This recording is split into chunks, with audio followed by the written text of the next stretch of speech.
Assalamu alaikum wa rahmatullahi wa barakatu. Barkanmu da sake saduwa da ku a cikin wannan sabon bidiyo namu.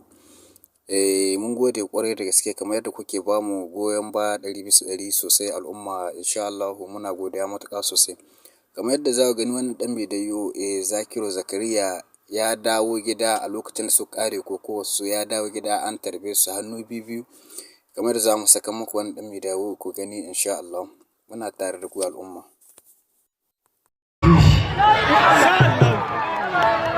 Kuma kowa ya mai da komi ba kai ya zaka ba dan an yi karhin mu ba ko kuma an yi mu wani dalili ba haka bane. Da haka ai hakuri a shirya gaba in Allah ya yarda mu ma za mu rama. Yadda ya kada mu yi mana walakanci na rance da Allah wata ran sai mu yi mai walakanci.